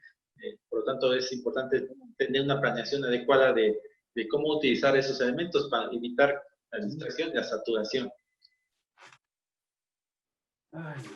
Entre los videos, o las plataformas de videos más conocidos, más populares, están en de YouTube. Creo que a día de hoy esta plataforma es la más grande, la más vista de videos. Se ha convertido no solamente en una plataforma de videos, también se ha convertido en una red social, en donde pueden compartir archivos visuales, crear sus propios canales, grupos en donde comparten información, comentan, opinan sobre ella. Podemos decir que es una fuente de información masiva, así muy parecido a lo que es la televisión o la radio, por lo que su alcance es enorme. En la educación se puede utilizar para compartir archivos de registro, tanto visuales, audiovisuales, de forma colaborativa o de forma individual. Igual tienen ellos una página especial, un canal especial donde ustedes pueden descargar o visualizar varios contenidos de enseñanza y aprendizaje. En Poctoon y Prezi son herramientas que facilitan la presentación de información. Sus funciones son de crear animaciones, presentaciones de alto impacto parecidas a las de PowerPoint. La creación de estas ayudan a conceptualizar ideas y situaciones en objetos animados, mejora la capacidad de síntesis, el aumento de la creatividad, facilita la exposición de ideas y pueden desarrollar lo que son diagramas y flujos de ideas. Hablando de esa cuestión de desarrollar diagramas y flujos de ideas, tenemos también los que son los organizadores gráficos. En esta categoría encontraremos los mapas mentales, mapas conceptuales, los cuales nos sirven para representar de forma esquemática el contenido de un texto. De esta forma podemos clasificar, ordenar, categorizar información. Estos se caracterizan por ser muy visuales, lo cual permite leer, consultar y recordar de manera mucho más sencilla, mucho más fácil la información. Aquí, tengo unas herramientas que yo recomiendo. Por ejemplo, está en Segmenttoon. Es una aplicación realizada por el Instituto de Florida en forma gratuita. La aplicación requiere, ya existe una versión en la nube, pero requeriría que es una instalación de equipo de cómputo en una PC. Esta herramienta permite crear mapas mentales, conceptuales de forma muy sencilla y práctica, pudiendo trabajarlas de manera colaborativa en la plataforma en la nube que ellos cuentan. A mí me gusta, utilizo bastante esta debido a que no hace falta que tengan internet para poder utilizar. Ellos pueden descargar la aplicación en su computadora, la instalan y pueden trabajar de forma fuera de línea, en trabajos sin estar forzosamente conectados, ¿no? Hay otras herramientas que se requieren, lo que es la conectividad. Por ejemplo, está en Drag.io, no sé si lo han visto o lo han conocido. Es una aplicación web que se puede utilizar a través de un navegador. Es muy fácil de usar. Tiene una gran variedad de figuras y opciones para utilizar. Pueden cambiar su forma, añadir color, cambiar el tamaño de los textos, de los gráficos. Puede hacer una gran cantidad de modificaciones para poder personalizar lo que es su diagrama, ¿no? Ahí está un pequeño ejemplo de cómo se puede ver. Pueden poner imágenes, pueden agregar cuadros. En fin, tiene una gran cantidad de herramientas que ustedes pueden utilizar, pero es siempre conectado en línea. No hay la versión, digamos, para instalar, entonces ahí sí es forzosamente conectarse al internet. Otro bastante interesante es Google. Es un gestor de jerarquías. Igual, es basado en plataforma en línea, entonces tiene que estar conectado siempre conectado para poder modificar. Nos permite hacer mapas mentales, conceptuales igual. A medida que vamos añadiendo elementos, este diagrama se va modificando de manera automática con la intención de que sea visualmente más atractivo. Aquí básicamente es ir pegando pequeñas palabras, pequeñas ideas, y la aplicación te lo va organizando para que sea un poquito más legible o, bueno, dependiendo de cómo uno quiera utilizarlo. Uno puede, a fin de cuentas, modificar, cambiar colores, cambiar el tamaño, algunos detallitos, pero es una forma práctica de que ellos pueden utilizar para presentar sus mapas mentales o conceptuales. Bueno, anteriormente yo creo que toda nuestra información, todos nuestros documentos se llevaban en libros, en copias, en documentos por medio de carpetas físicas, los cuales eran básicamente nuestra fuente de información. Los compartíamos por medio de fotocopias impresas y al final, bueno, terminamos con una inmensa montaña de información, de papeles, de carpetas, los cuales a veces eran difíciles de llevar o de catalogar. En los sistemas virtuales esto ya se ha vuelto obsoleto gracias a las nuevas herramientas de almacenamiento en la nube, lo cual no es más que un medio que nos permite guardar los documentos, sean libros, tareas, fotos, en general se pueden subirse cualquier archivo para que estos se encuentren disponibles desde cualquier lugar y en cualquier momento con solo tener acceso a internet, también pudiendo compartir estos documentos y archivos con otras personas que nosotros queramos.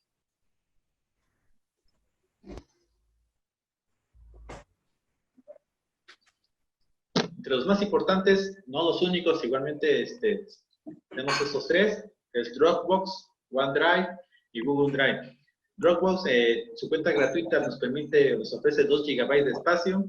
Esta herramienta, al igual que las otras dos, nos permite crear una carpeta de forma local en nuestros equipos, en nuestros dispositivos, que a la vez se sincroniza con nuestros elementos en la nube. Gracias a esto podremos seguir teniendo nuestros documentos siempre disponibles y actualizados, tanto en nuestros equipos conectados a internet, como en poderlos descargar en cualquier parte, cualquier lugar, en cualquier momento. OneDrive es una herramienta de Microsoft, por lo que está disponible igual, generalmente en Windows ya lo trae incorporado, Office ya también lo trae incorporado, pero si en caso de no hubiera, podemos crear una cuenta de Hotmail, una cuenta de Google, y con ello podemos acceder a lo que es 15 GB de forma gratuita de almacenamiento. Otra de las más importantes es el Drive de Google. Solamente requiere una cuenta de Google, una cuenta de Gmail. Nos da una capacidad de 15 GB de almacenamiento y además está muy vinculado a todas sus herramientas de Google, como es Gmail, los calendarios y los documentos compartidos de Google. En esta parte de los documentos compartidos, me parece también una característica muy particular de los elementos de Google, es que nos permite, es una herramienta que nos permite almacenar información, como son documentos de texto, hojas de cálculo, presentaciones, todos estos con los mismos beneficios de acceso en cualquier lugar, en cualquier momento, y pudiendo trabajar en línea. Ya no hace falta contar con un procesador de textos, ya no hace falta instalar un software para sea Word, Excel, PowerPoint, ya no hace falta, simplemente accedemos a la plataforma y por medio del navegador podemos acceder a estas herramientas. Nos permite trabajar con los documentos de manera simultánea con otros colaboradores, entonces podemos compartir esta información con otras personas y trabajar en conjunto al mismo tiempo en el mismo documento, sin que haya un problema de que uno borró el elemento de otro o no saber qué están haciendo en ese exacto momento. Con estas herramientas se puede uno visualizar. Si está escribiendo en un texto, tú te vas a otro y no hay ningún problema. Pueden trabajar al mismo tiempo.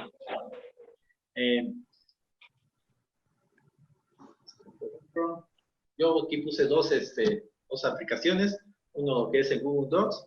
Como lo he comentado, permite compartir documentos, plantillas o documentos de Excel, PowerPoint y Word. Entre ellos podemos encontrar de texto, presentaciones.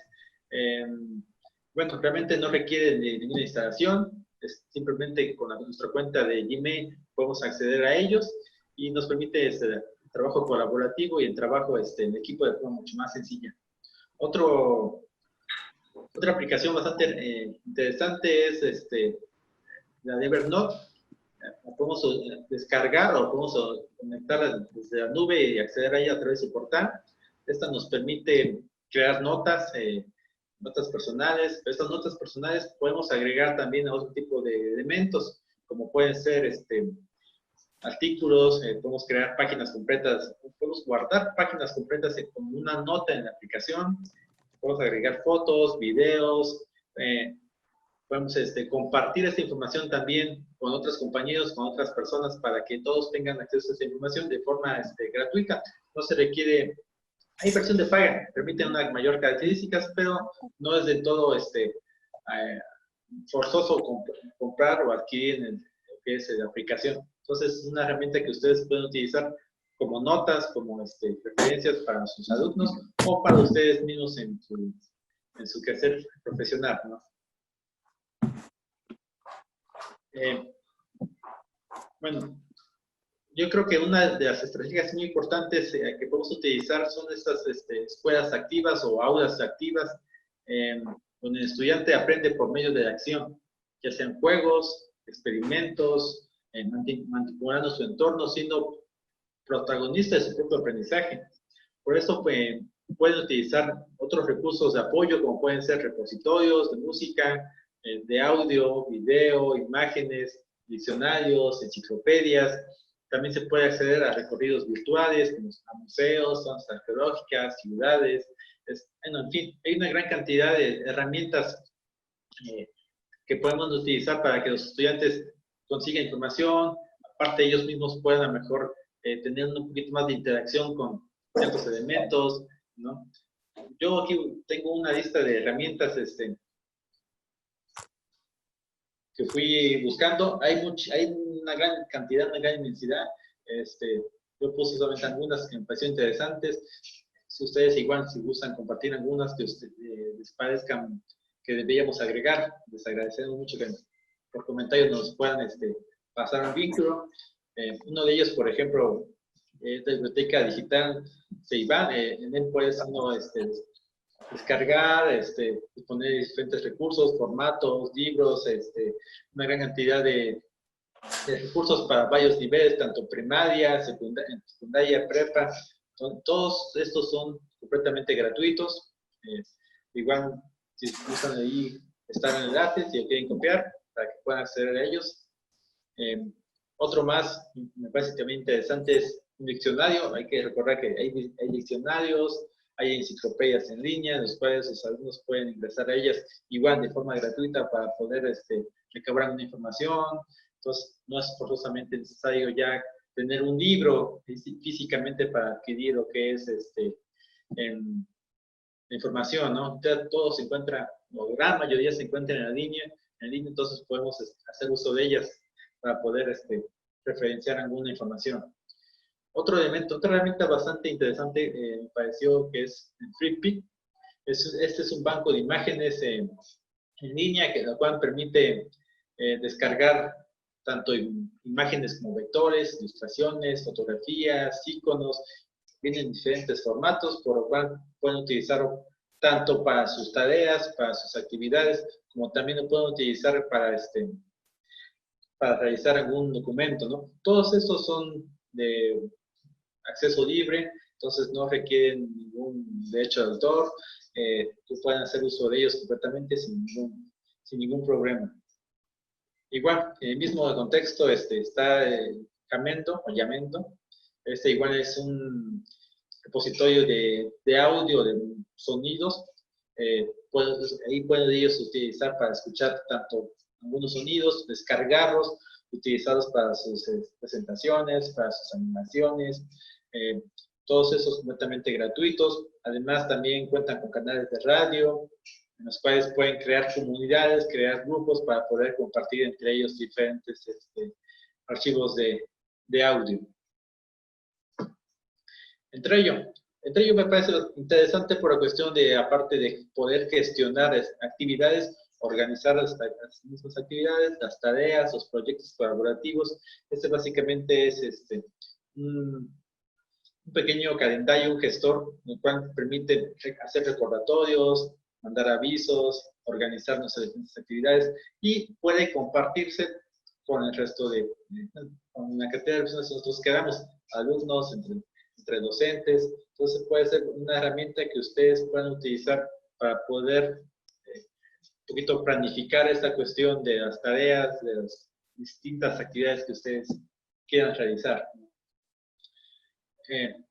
La plataforma de Aprende 2.0, esta es por parte de ACEP, del Gobierno Federal. Me pareció muy interesante, tiene una gran cantidad de recursos, tanto para cuestiones del docente, para también herramientas digitales, para el mismo alumno. va desde primaria, secundaria y preparatoria, y también podemos utilizar algunos recursos a nivel universitario, pero me hace muy interesante sobre todo la parte de herramientas. Igual me parece un poquito complicado en la navegación, pero navegando de cada sección van a ver que existe una gran biblioteca de información de diferentes datos, hay libros, más portales, una gran cantidad de vínculos. Entonces les invito a que visiten la página y, bueno, vean más o menos la cantidad de recursos que hay dentro de ella, ¿no? Espero que alguno de ellos les sea de utilidad. Le puse aquí igual de forma listado algunas ligas de los que son los recorridos virtuales.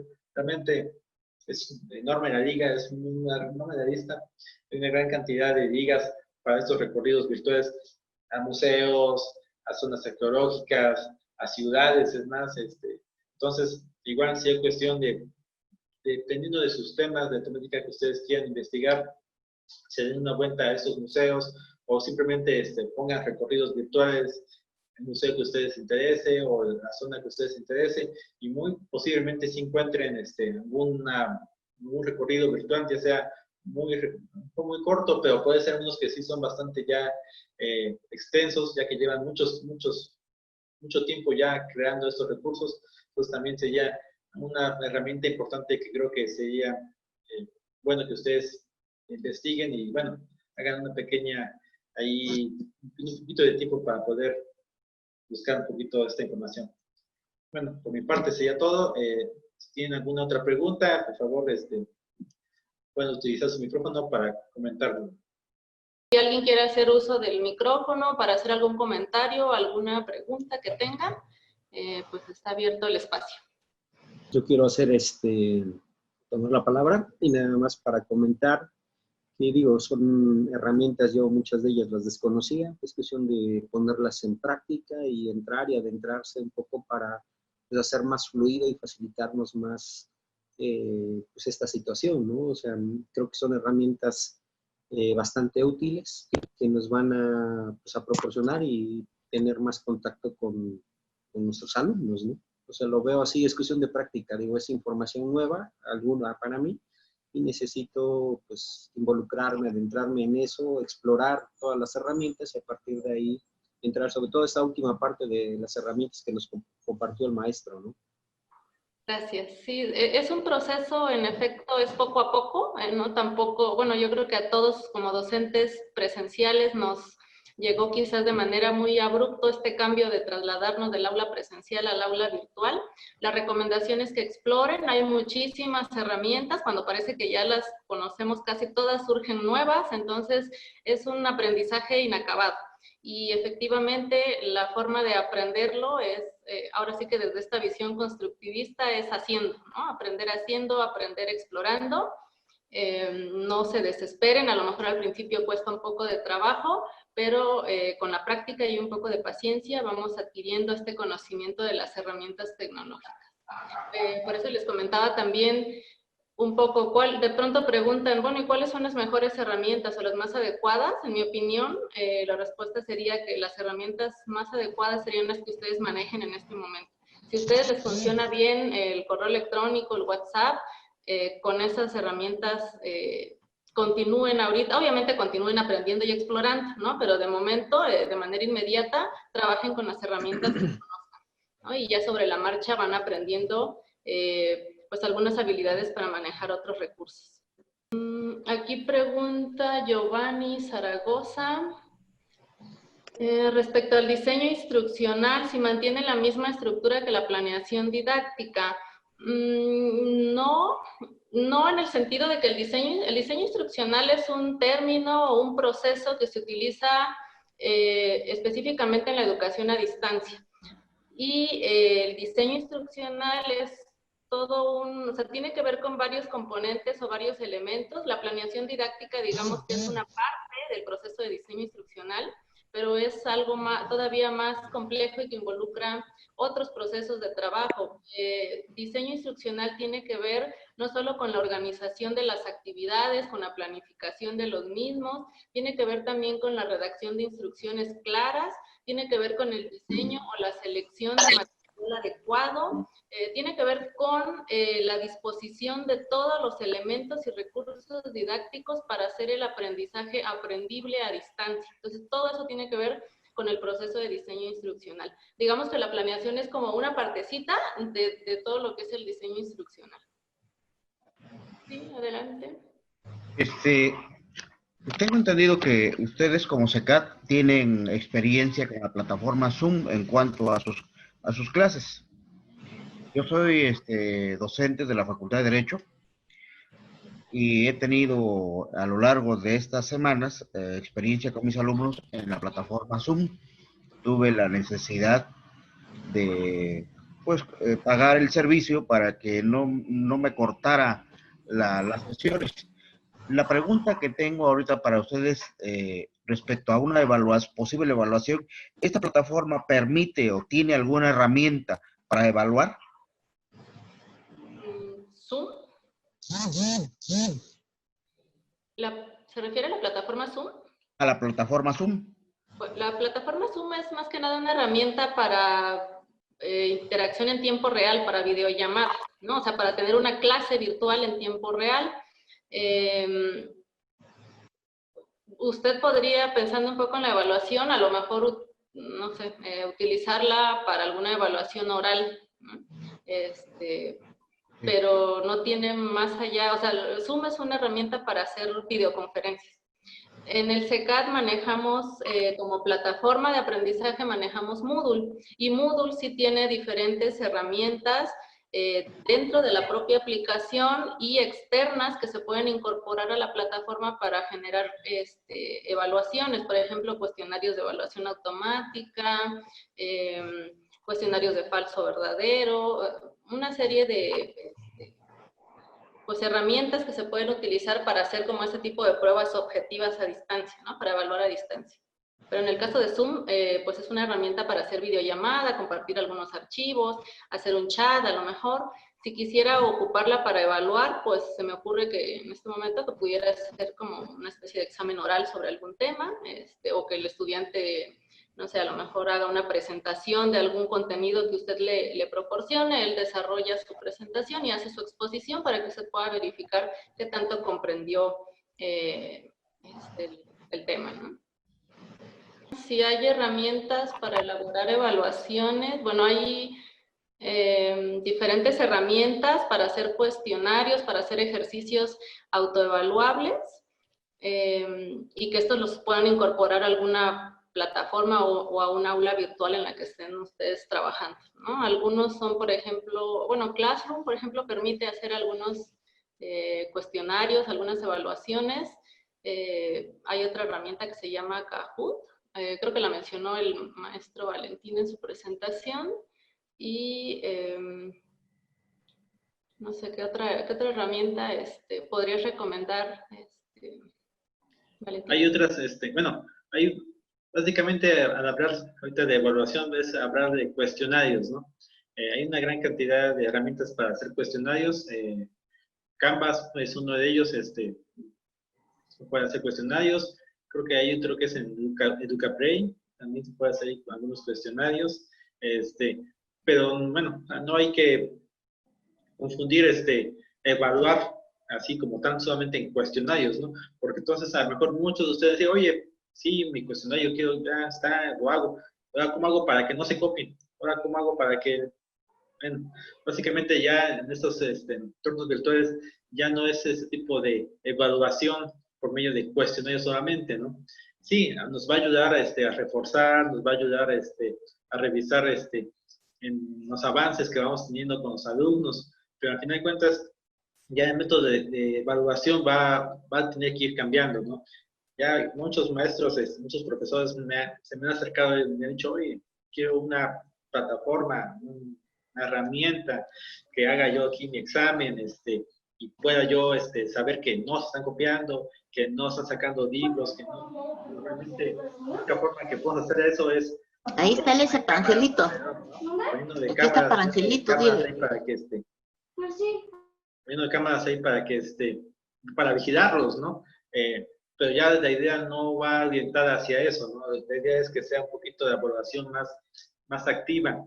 el momento en que un alumno participa en un foro, en el momento en que un alumno participa en las videoconferencias, conversas con él, interactúa con otros estudiantes, hay discusión entre los diferentes temas, ahí es donde uno se da cuenta de este proceso de aprendizaje realmente.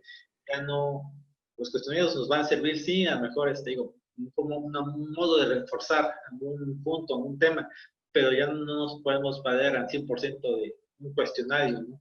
Porque entonces entramos en la duda de si copió, si hicieron equipos, si podemos ocupar mejor estrategias de cuestionario rápido de 15 minutos, 10 preguntas.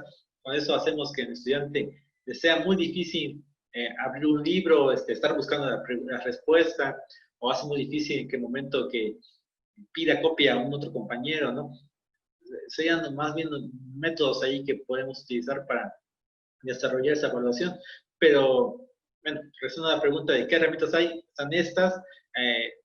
Mismo Classroom permite cuestionarios, se puede poner un tiempo, se puede definir diferentes tipos de preguntas, se puede crear una base de datos de preguntas para que de forma aleatoria vaya aventando de 5 o 10 preguntas, y así hacemos que el alumno no tenga el mismo examen, mismo cuestionario, todos ellos al mismo tiempo. Eso nos va, pues, a mejorar un poquito esa cuestión de las dudas de las copias, de que si es realmente real que el alumno que presentó el examen, el cuestionario, es realmente la persona que debe de ser, ¿no? Ahí pues, es cuestión de a lo mejor utilizar, si es un examen ya muy importante que forzosamente requiramos cuestionarios, vamos a utilizar a lo mejor en Zoom, y al mismo tiempo pues, aplicarles un examen, ¿no? Se crea un formulario en Classroom, un formulario en los formularios de Google o alguna otra aplicación, se les manda el enlace, y dices, ¿sabes qué? Te conectas por medio de tu equipo, de tu celular, te voy a mandar así y empieza a hacer el examen, ¿no? O sea, ya una forma así lo podemos utilizar utilizando herramientas de Zoom y herramientas de creación de cuestionarios, ¿no? Para poder desarrollar ese tipo de prácticas de cuestionarios vigilados, ¿no? No sé si más o menos di respuesta a sus preguntas. Por eso recomendamos también que podamos pensar más la evaluación como evaluación formativa, ¿no? La evaluación formativa es la que se realiza pues a lo largo de todo el proceso de aprendizaje, y podemos ocupar las mismas actividades que nosotros estemos proponiendo para que realicen los alumnos, con esas mismas actividades evaluar este proceso de evaluación formativa, ¿no? La entrega que nos hagan los alumnos de esas actividades pues es un referente importante de qué tanto están comprendiendo, ¿no? Cuando uno recibe la tarea y ve si la hizo bien el alumno, si le faltó, pues eso nos aporta información para saber qué tanto se están comprendiendo los temas. A lo mejor podemos diseñar una rúbrica, alguna lista de cotejo o algún otro instrumento de evaluación para reforzar, por un lado, lo que nosotros queremos que el alumno nos entregue como producto de aprendizaje, y para también que al momento de que evaluemos esa rúbrica o esa lista de cotejo o esos criterios de evaluación que nosotros hayamos definido, pues podamos identificar qué tanto se están cumpliendo en esas tareas, ¿no? Y a partir de ahí, pues poder hacer evaluaciones, porque como comenta el maestro Valentín, si bien podemos utilizar herramientas para hacer cuestionarios, pues realmente no vamos a tener del todo la certeza de que los estudiantes las estén resolviendo algún examen como si lo hicieran en una clase presencial, ¿no? En Moodle, por ejemplo, hay cuestionarios que los podemos poner incluso cuestionarios a contrarreloj, restringir intentos, ¿no? Un solo intento, y a ver cuánto sacó el estudiante, qué tiempo se llevó para contestar y demás, pero pues siempre va a quedar como esa duda de si tuvo apoyo o no para resolver su evaluación, ¿no? Entonces, apostemos mejor a la evaluación formativa. Incluso pudiéramos pensar también en procesos de autoevaluación, ¿no? Una estrategia de autoevaluación que a mí me parece muy interesante es, por ejemplo, una bitácora de aprendizaje, ¿no? A plantearle al alumno algunas preguntas a manera de una bitácora y que él nos diga, por ejemplo, qué tanto aprendió, cómo va a ocupar eso que aprendió en su ámbito académico o en su ámbito profesional, si está en licenciatura, en posgrado, no sé, para qué le es útil esa información, y una serie de preguntas estratégicas que nosotros podamos poner en esa bitácora a manera de que el alumno autoevalúe su propio proceso de aprendizaje. Preguntan si Moodle es gratuito. Sí, es una plataforma de acceso gratuito, nada más que hay que pues personalizarlo, configurarlo para que podamos instalarlo en nuestro equipo, configurarlo para que podamos utilizarlo, ¿no? Sí requiere, por lo mismo que tiene una variedad de recursos, requiere que tengamos algún conocimiento básico sobre el uso y configuración de Moodle. Aquí preguntan sobre las videoconferencias. Valentín, no sé si quieres responder. Bueno, preguntan si es cierto que pueden entrar personas externas a las videoconferencias y si es así, ¿cómo actuar ante estos casos? Bueno, si hablamos en cuanto a videoconferencias en general, toda persona que tenga el vínculo, el enlace, puede ingresar.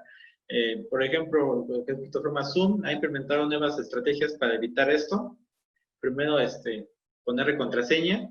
Es la primera que se puede poner. Obviamente, si estos enlaces siguen siendo compartidos a través y se les deja contraseñas, van a poder seguir ingresando. Pero, por ejemplo, Zoom tiene una opción que es la de sala de espera. Esa sala de espera lo que va a hacer es que los usuarios van llegando y nosotros vamos permitiendo a quién sí y a quién no vamos a darle permiso de entrar. Esas serían como las dos herramientas en cuanto a Zoom para poder darle más seguridad a nuestra conferencia. Ya con eso, nadie más va a entrar si no es permitido el paso, ¿no? Obviamente aquí se requiere que el hospedador o el anfitrión esté siempre atento, revisando quién es que está pidiendo permiso para acceder. En cuanto a las demás plataformas, por ejemplo, que es en Meet, por Refound también lo que hace es crear un vínculo, compartimos, ya una vez compartido el vínculo, pues bueno, puede llegar a cualquier persona, pueden acceder a ella, pero también tiene un tipo de sala de espera. Básicamente es, nadie entra si no es en hospedador o en creador de la videoconferencia en que permiten acceso. Ya a partir de eso, no hay ningún problema. Zoom también tuvo problemas de seguridad fuertes en cuestión de que muchos grababan sus videoconferencias, las seguimos grabando muchas veces, pero los hackers, las personas ahí se dieron cuenta de cómo poder descifrar esas direcciones de grabaciones. Entonces podían tener acceso a las grabaciones de los usuarios, solamente que no sabían a cuál entraban. Entran de forma aleatoria a cualquier grabación, entonces no tenían idea realmente a cuál estaban ingresando.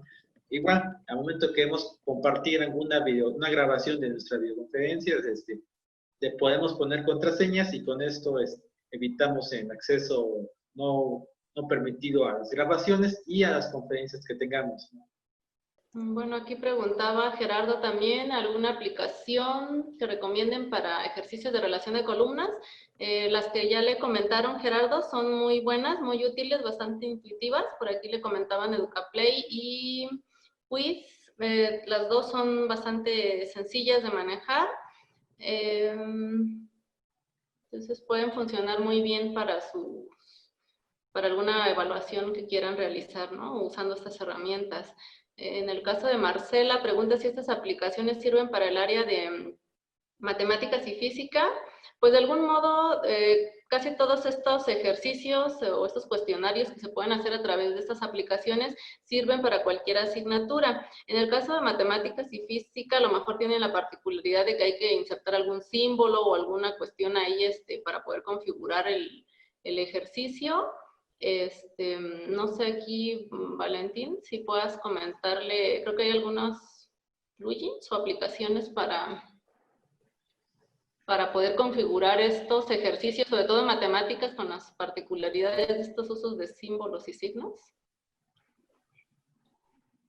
Okay. Bueno, aquí depende bastante de la herramienta que se utilice. Windows por default tiene un mapa de caracteres. Tenemos que podría ser una primera opción. Si queremos crear algún documento en web para poder meter fórmulas, meter algunos símbolos, en Windows, o también mismo navegando podemos encontrar mapa de caracteres, ¿no? Obviamente los mapas de caracteres son muy básicos, son muy sencillos. No tendríamos, no podríamos crear fórmulas muy complejas o muy bien elaboradas. Ahí ya dependía más bien de buscar algunas herramientas de conversores o demás, pero lo más importante, para hacerlo así muy general, es lo que utilizamos es crear estas fórmulas en algún editor de fórmulas, copiarlo o transformarlo a imágenes, y como imágenes ya podemos nosotros pegarlas, insertarlas, compartirlas mucho más fácil que buscar algún tipo de caracteres que podamos pasar en multiplataformas. Lo que llega a pasar es que a lo mejor tenemos nuestra fórmula bien elaborada, la queremos copiar, la queremos pegar a correo, la queremos pegar a Word, la queremos pegar a un otro elemento, y ese elemento no soporta estos símbolos. Entonces, lo más sencillo, lo más simple es pasarlo ya sea a un editor de imágenes, hasta el mismo Paint nos puede servir de Windows para poder capturar pantalla, transformar a una imagen y poderlas compartir. Sería la forma más fácil para que en cualquier recurso que ustedes quieran utilizar puedan poner estas fórmulas, ¿no? Bueno, pues no sé si hay algún otro comentario para ir cerrando la sesión. ¿Comentario o duda muy puntual que pudieran tener? Si no, con esto estaríamos cerrando esta sesión. Les agradecemos mucho su interés en estas actividades y pues esperamos que esta información sea útil para el ejercicio de su práctica docente. Muchas gracias, maestra. Gracias a SECAT.